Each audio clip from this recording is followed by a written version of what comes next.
This is Revathi. Video చూస్తున్న వారికి likes, కామెంట్స్‌తో support చేస్తున్న వారికి థ్యాంక్ యూ సో మచ్.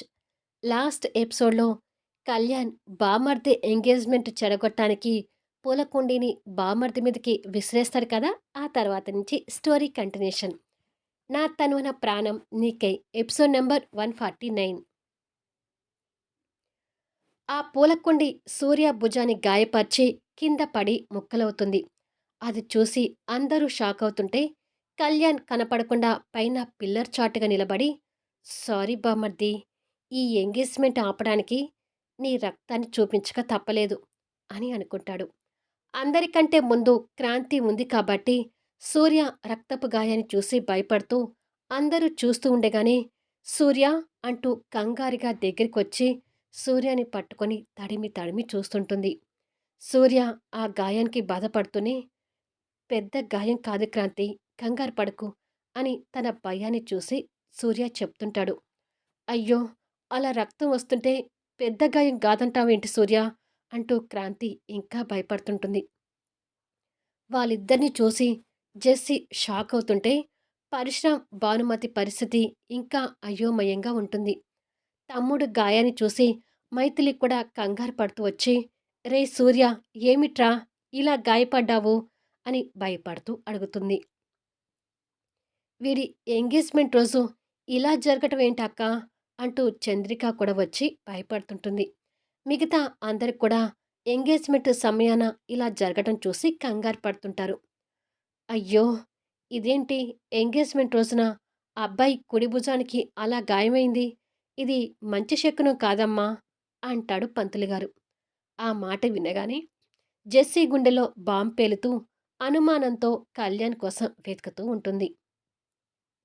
అయ్యో, నిజంగానే ఇది అపశకునం. ఇలాంటి టైంలో గాయపడిన అబ్బాయి చేత ఉంగరం తొడిగించకూడదు అని అంటుంది భానుమతి కంగారు పడుతూ. పైనుంచి కళ్యాణ్ వాళ్ళ మాటలు వింటూ, హమ్మయ్యా, నన్ను ఎవ్వరూ చూడకుండా దిగ్విజయంగా ఈ ఎంగేజ్మెంట్ని క్యాన్సిల్ చేశాను అని అనుకొని అక్కడి నుంచి రావటానికి అడుగులు వేయబోతుండగా ఎదురుగా చెర్రీ గుడ్లు మిటకరించి చూస్తుంటాడు. కొడుకుని చూసి తండ్రి ఒక్కసారిగా స్టన్ అవుతాడు. నువ్వెప్పుడొచ్చావు చెర్రీ ఇక్కడికి అని అడుగుతాడు భయపడుతూ. మీరు పూలమాలలు తెంపి ఆ పూల కుండీకి థ్రెడ్ కట్టేటప్పుడు వచ్చాను డాడ్ అని బుద్ధిగా చెప్తాడు చెర్రీ. అంటే నువ్వు మొత్తం చూసేసావా చెర్రీ అని అడుగుతాడు కంగారు పడుతూ. ఓ, మొత్తం చూశాను అని బుద్ధిగానే చెప్తాడు. ఉఫ్ అని అనుకొని, సరేలే, చూస్తే చూసావులే గాని ఏమీ మాట్లాడకుండా సైలెంట్గా ఉండు అంటూ వచ్చి కొడుకుని ఎత్తుకుంటాడు. మీరు పూల కుండీని విసిరి సూర్య మామయ్య హ్యాండ్ని ఎందుకు గాయపరిచారు డాడ్ అని అడుగుతాడు. ఇష్, అరవకురా, ఎవరైనా వింటే నా పని పడతారు అంటూ కొడుకు నోరు మూస్తాడు. సరే అన్నట్టుగా చెర్రీ తల ఊపుతాడు. చెర్రీ నోటి నుంచి చేతీసి, అసలు నిన్ను ఎనిమి పక్కనే కూర్చోమన్నాను కదరా, ఎందుకు పైకొచ్చావు అని అడుగుతాడు. ఎనిమి సంజన అత్తతో మాట్లాడుతూ ఉంటే నాకొక్కడికి బోరు కొట్టింది, అందుకే నీ దగ్గరికి వద్దామని వచ్చాను. కానీ మీరేమో సూర్యమామి హ్యాండ్ని గాయపరచడంలో బిజీ అయిపోయారు అని అంటాడు. ఇష్, నీకు పుణ్యం ఉంటుందిరా, ఆ టాపిక్ ఇక్కడ తీసుకురాకు అని అంటాడు బతిమలాడుతూ. సరే, తీసుకురానులే అని తల ఊపుతాడు. కిందికి వెళ్దాం పదా అని చెప్పి కొడుకుని ఎత్తుకుని కిందికి వెళ్తుంటాడు. ముందు సూర్యని హాస్పిటల్ తీసుకెళ్ళాలండి అంటూ క్రాంతి తొందర పెడుతుంటుంది. అవును, ముందు త్వరగా హాస్పిటల్కి వెళ్దాం సూర్య. కళ్యాణ్, ఎక్కడున్నావు నువ్వు అంటూ మైథిలి కళ్యాణ్ కోసం వెతుకుతూ ఉండగా అప్పుడే కళ్యాణ్ స్టెప్స్ దిగి రావటం అందరి కంట పడుతుంది. అందరూ కళ్యాణ్ పైనుంచి రావటం ఆశ్చర్యంగా చూస్తుంటారు. కానీ జెస్సీ మాత్రం అనుమానంగా చూస్తుంటుంది. కిందికి వచ్చిన కళ్యాణ్ వాళ్ళ చూపులు చూసి కంగారు పడుతుంటాడు. అంతలోనే తమాయించుకుంటూ ఏమీ ఎరగనట్టు కొడుకుని ఎత్తుకుని దగ్గరికొచ్చి, అయ్యో, సూర్యకి ఏమైంది అని కంగారు నటిస్తూ అడుగుతాడు. తండ్రి యాక్షన్ చూసి కొడుకు విస్తుపోతుంటాడు. పూల కుండి పడి గాయపడ్డాడు కళ్యాణ్ అసలు నువ్వు పైనుంచి వస్తున్నావేంటి? నువ్వెక్కడికి వెళ్ళావు?" అని అడుగుతుంది మైథిలి. అది, అది అంటూ కళ్యాణ్ నీళ్లు నములుతుంటాడు. ఖచ్చితంగా కళ్యాణ్ ఫంక్షన్ చెడగొట్టాడని జెస్సీకి అర్థమై, అసలు కళ్యాణ్ ఏం చెప్తాడా అని జెస్సీ చూస్తుంటుంది. అది మైథిలి, చెర్రీ వాష్‌రూమ్‌కి వెళ్ళాలి అంటే, చెర్రీని తీసుకొని పైకి వెళ్ళొస్తున్నాను అని అంటాడు. తండ్రి అబద్ధం చెప్పడం చూసి చెర్రీ మిడిగుడ్లు వేసుకొని చూస్తుంటాడు. నిద్రపోతున్న కూతుర్ని భుజాన వేసుకున్న అర్జున్ ఆ తండ్రి కొడుకును అనుమానంగా చూస్తుంటాడు. కానీ మోహన్ మాత్రం కళ్యాణ్ గురించి అంతగా తెలియదు కాబట్టి మామూలుగా ఉండిపోతాడు. వాష్‌రూమ్‌లోకి వెళ్ళడానికి పై వరకు వెళ్ళడం ఎందుకు? కింద వాష్‌రూమ్స్ ఉన్నాయి కదా! అని అడుగుతుంది జెస్సీ. అది అంటూ తడబడుతూ, నా కొడుక్కి ఇంతమందిలో వాష్‌రూమ్‌కి వెళ్ళాలంటే సిగ్గనిపిచ్చి పైకి వెళ్దాం అన్నాడు. అందుకే నా కొడుకుని తీసుకొని పైకి వెళ్ళాను. తిరిగొచ్చేసరికి సూర్య గాయంతో కనిపిస్తున్నాడు. అయినా మైథిలి ఇంకా చూస్తూ ఉన్నారేంటి? త్వరగా సూర్యని తీసుకొని హాస్పిటల్‌కి వెళ్ళండి అంటూ తొందర పెడతాడు. లేదు. మా ఎంగేజ్‌మెంట్ పూర్తి కావాలి. సూర్య నాకు రింగ్ తొడగాలి అంటుంది జెస్సీ. జెస్సీ అలా అనేసరికి కళ్యాణి గుండెల్లో కాస్త కంగారనిపిస్తుంటుంది. అయ్యో! రక్తం ఊరుతున్న చేతితో నిశ్చితార్థపు ఉంగరాన్ని తొడగకూడదమ్మా. ఇక ఒక్కసారే పెళ్లి పెట్టుకుంటే మంచిది అంటాడు పంతులుగారు. అవును. రక్తపు చేతితో ఉంగరం తొడిగితే అది అదిష్టం జెస్సీ అంటుంది భానుమతి. ఎంగేజ్‌మెంట్ ఆగిపోవడంతో జెస్సీ కంగారు పడుతూ ఇంకా సూర్యాని పట్టుకుని ఉన్న క్రాంతి వైపు కళ్ళెర్రజేసి చూస్తుంటుంది. క్రాంతి ఆ కంగారులో కూడా జెస్సీ చూపులను పసిగట్టి సూర్యకి కష్టంగా దూరం జరిగి నిలబడుతుంది. అమ్మ మైథిలి, ముందు సూర్యని హాస్పిటల్ తీసుకువెళ్ళండి అంటూ భానుమతి చెప్తుంది. నేను కార్ రెడీ చేస్తాను. మీరు సూర్యని తీసుకొని రండి అని చెప్పి మోహన్ చేతిలో ఉన్న బాబుని శ్రేయకిచ్చి, నువ్వు అర్జున్ వాళ్ళ కార్లో ఇంటికి వెళ్ళి శ్రేయ అంటాడు. సరే అంటుంది శ్రేయ. పద సూర్య అంటూ సూర్యతో మైథిలి, చంద్రిక వెళ్తుంటారు. సూర్యతో క్రాంతి కూడా వెళ్ళాలని మనసు పీకుతున్నా కష్టంగా ఆగిపోతుంది. అందరూ చూస్తూ ఉండగానే మైథిలి, చంద్రిక సూర్యని తీసుకుని వెళ్ళిపోతారు. ఎంగేజ్‌మెంట్ ఆగిపోయినందుకు పరశురాం కూడా కంగారు పడుతూనే అందరిని ఉద్దేశించి మాట్లాడుతూ, బంధుమిత్రులందరూ క్షమించాలి. చూశారు కదా!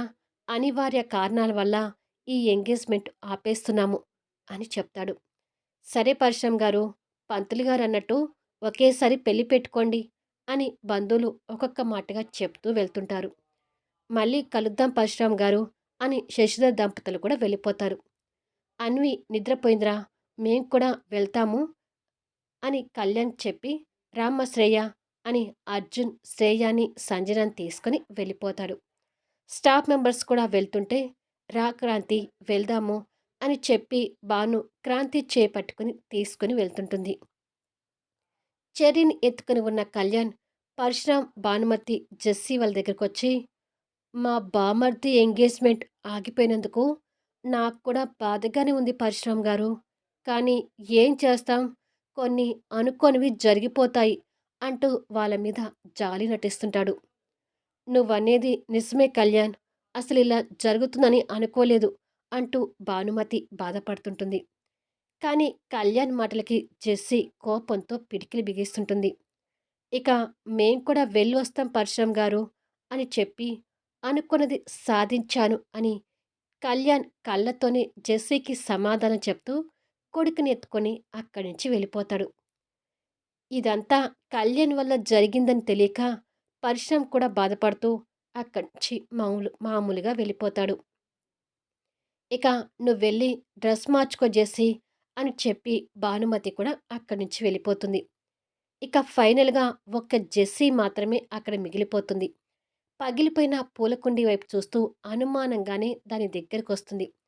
నల్లటి మట్టిలో తెల్లగా కనిపిస్తున్న థ్రెడ్‌ని చూసి దాన్ని చేతిలో పట్టుకుంటుంది.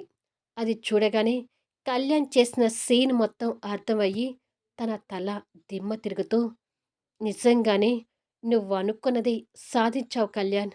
అంతేకాదు, నాకు రింగ్ పెట్టాల్సిన సూర్య ఆ రింగ్‌ని వదిలేసి మరీ క్రాంతిని కాపాడటానికి వెళ్ళాడు అంటే నిజంగానే సూర్య మనసులో క్రాంతి ఉందని నాకు కూడా అర్థమైపోయింది అని కసిగా పళ్ళు నూరుతుంటుంది. కొన్ని గంటల తర్వాత హాస్పిటల్‌లో సూర్య భుజానికి ట్రీట్మెంట్ జరిగి బెడ్ మీద కూర్చొని ఉంటాడు. కళ్యాణ్ కూడా అక్కడికి చేరుకొని ఉంటాడు. "ఏమైనా ఎంగేజ్‌మెంట్ రోజున ఇలా జరగకుండా ఉండాల్సింది సూర్య" అని అంటుంది మైథిలి బాధపడుతూ. "ఇంకా నయంలే అక్క. ఆ పూల కుండీ సూర్య తల మీద పడలేదు. దానికి సంతోషపడాలి. ఏదో చిన్న గాయంతో బయటపడ్డాడు" అంటుంది చంద్రిక. "అది కూడా నిజమే" అని మైథిలి కూడా అనుకుంటుంది. వాళ్ళు అలా బాధపడుతూ ఉంటే కళ్యాణ్ మాత్రం ముభావంగా వాళ్ళ మాటలు వింటూ ఉంటాడు. మోహన్ మెడిసిన్‌తో అక్కడికొచ్చి మెడిసిన్ కవర్ మైథిలికిస్తూ, "ఇక సూర్యని ఇంటికి తీసుకువెళ్ళొచ్చని డాక్టర్ చెప్పారు మైథిలి" అని అంటాడు. "సరే మోహన్" అని, "అంతా ఆ క్రాంతి వల్లనే. ఆ అమ్మాయి ఈ ఫంక్షన్‌కి రాకుండా ఉంటే ఈ పాటికి ఫంక్షన్ అయిపోయేది" అంటూ మైథిలి క్రాంతి మీద చిరాకు పడుతుంటుంది. మైథిలి క్రాంతిని తిడుతుంటే సూర్య మనసుకు కాస్త బాధగా అనిపించినా ఏమీ మాట్లాడలేక మౌనంగా ఉంటాడు. కళ్యాణ్ మాత్రం ఓ బొమ్మలా నిలబడి సూర్య నడవడికని గమనిస్తూ ఉంటాడు. అక్కడ జరిగింది మోహన్ అంతా గుర్తు తెచ్చుకొని, క్రాంతి కోసం సూర్య అంత త్యాగం చేయబోయాడేంటి అని అనుమానపడుతుంటాడు. మరికొన్ని గంటలకి కళ్యాణ్, మైథిలి, చంద్రిక సూర్యాని అతడి ఇంట్లో డ్రాప్ చేస్తారు. "మా ఇంటికి తీసుకెళ్తానంటే రానంటున్నావు. మా ఇంటికి రావచ్చు కదా సూర్య" అంటుంది మైథిలి. "నన్ను చూసుకోటానికి పనివాళ్ళు ఉన్నారక్కా. మీరేమీ కంగారు పడకండి" అంటాడు సూర్య. "జాగ్రత్త సూర్య. ఏదైనా అర్జెంట్ ఉంటే మాత్రం నాకు ఫోన్ చేయటం మర్చిపోకు. టైంకి మెడిసిన్స్ వేసుకో. గాయం తగ్గే వరకు జాగ్రత్తగా ఉండు" అని జాగ్రత్తలు చెప్తుంది మైథిలి. "తప్పకుండా అక్కా" అని చెప్తాడు సూర్య. ఇలా సూర్యకి జాగ్రత్తలు చెప్పేసి అందరూ బయలుదేరుతారు. కళ్యాణ్ ఇంటికి చేరుకొని రూమ్‌లోకి వెళ్ళి డ్రెస్ మారుస్తూ ఉండగా, చెర్రీ రూమ్‌లోకొచ్చి, "ఇప్పుడు ఎవ్వరూ లేరు కదా డాడ్! ఇప్పుడు చెప్పండి. మీరు పూల కుండీని విసిరేసి మావయ్యని ఎందుకు గాయపరిచారు?" అని చెర్రీ అడుగుతూ ఉండగా, ఆ క్షణమే మైథిలి ఆ రూమ్‌లోకి రాబోయి చెర్రీ మాటలు విని ఒక్కసారిగా షాక్ అవుతుంటుంది. మైథిలి రాకని ఇంకా చూసుకొని కళ్యాణ్ కంగారు పడుతూ, "రేయ్! నీ మాటలు ఎనిమి వినదంటే అంతే సంగతులు. నా కొంప ముచ్చకురా" అంటూ కొడుకుని బతిమలాడుతూ ఉండగానే మైథిలి దగ్గరకొస్తుంది. మళ్ళీ నెక్స్ట్ ఎపిసోడ్‌లో కలుద్దాం. ఇప్పుడు మైథిలి చేతిలో కళ్యాణ్ పరిస్థితి ఏంటి? ఈ సంఘటనతో సూర్య మనసులో క్రాంతి ఉందని తెలుసుకున్న జెస్సీ ఏం చేయబోతుంది? తెలియాలి అంటే ఆసక్తికరంగా సాగిపోయే కథా వీడియోస్ని మిస్ కాకుండా చూడండి. కథ నచ్చితే లైక్ చేయండి, కామెంట్ షేర్ చేయండి, సబ్స్క్రైబ్ చేసుకొని ఛానల్ షేర్ చేస్తూ సపోర్ట్ చేయండి.